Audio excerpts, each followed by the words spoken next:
Joining me now is Sky News contributor Prue MacSween. Prue, great to see you as always. Let's start with this Chinese warship saga, because now we find out today they're back again. 3 Chinese warships have re-entered Australia's exclusive economic zone after recently completing live fire exercises in the Tasman Sea. And most concerningly now, Prue, we've got a situation where the Chief of the Defence Force has come out saying that a nuclear submarine may actually be lurking below the surface attached to the trio of Chinese warships. Prue, look, they're undeterred, clearly. I mean, this has now been going on for days. The Prime Minister's opted for his handsome boy from Australia approach. Nothing to see here. Everything is okay. I mean, no wonder they keep coming back. Exactly, and they're making a statement. You know, we know that they're, which is surprising because they would rather have Albanese sitting in the Prime Minister's chair than Dutton, clearly. But they're still making a statement, not only to Australia but the world, that they have every intention of dominating this area and proving that they can. I mean, we have an open door policy, clearly, because and you have to blame successive governments for this. It's been a lackadaisical, you know, she'll be right, mate. We've allocated no defence funding and kept up with the rest of the world. And we can't rely on America anymore because America may not necessarily come and bail us out.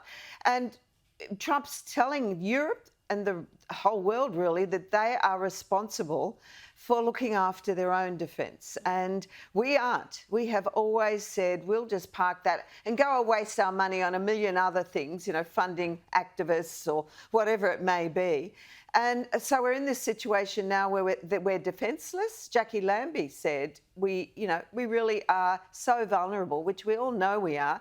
And China's just thumbing their nose at us. Well, but I mean, this has happened multiple times with, there's been multiple diplomatic incidents, the sonar incident, the fighter jets.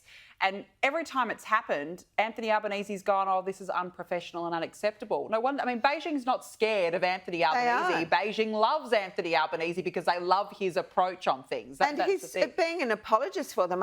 Look, he's been even accused of lying, that he said that the government had been tipped off about this live fire when the ADF chief said they hadn't. Yeah. So, you know, the man is an apologist at making excuses for China. And we are all being punished for it. Now, look, let's move on. I want to talk about the mudslinging that we're seeing playing out politically, and it's not even the start of campaign proper yet.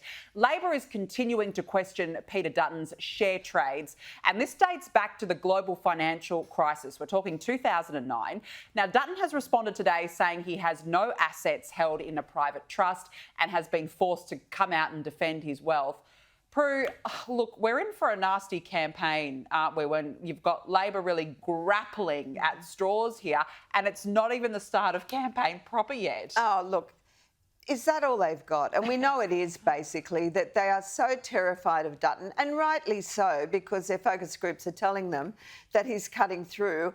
And you know what I don't quite understand with Labor is surely these boffins who are paid so much money in the Prime Minister's office are not saying, mate, this is dangerous. We've got to come out with more policies and not just this Mediscare thing, you know, where, you know, everybody can see through it. It's not even in the budget. It's forward thinking, you know, forward books. And you sort of think Dutton's outplayed them by announcing and matching and, in fact, exceeding.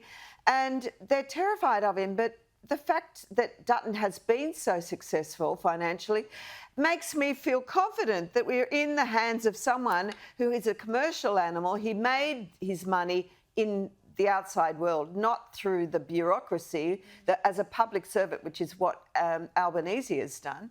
So we should all be grateful that it's going to be in a safe pair of hands. And how facile and immature and pathetic is Labor if they're going to start this dirt? Because I believe the Australian public's had enough of it. I think so too. And you're right. I think you make a really good point. This has all got to do with the fact that they're just spending like crazy at the moment. They never expected that Peter Dutton was going to come out and outbid their Medicare announcement, and they have nothing to go on. So clearly they are completely grappling at straws. I think that's such such a good point.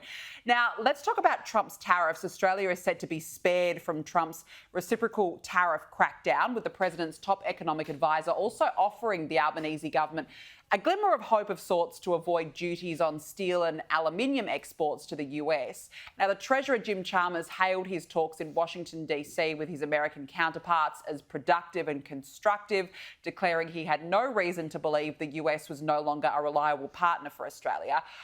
Look, I'm interested in your take on this, Prue, about how Australia goes about it. I mean, I don't think that Labor is certainly strong enough to navigate these issues, but can Jim Chalmers really be the one to talk constructively with the US on this? Well, you can just imagine Trump saying to his blokes, oh, look, humour him. You know, he would consider Chalmers, Albanese lightweights, and certainly Rudd too.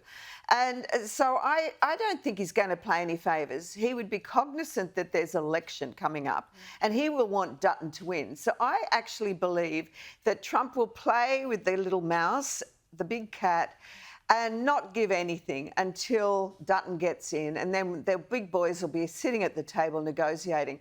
I'm sure that in the end we will probably be okay. Trump will probably want to negotiate something extra out of us. That's the deal. And frankly, we have to play with the big boys these days and not be these whinging little wimps that we seem to have been, particularly during the Albanese era.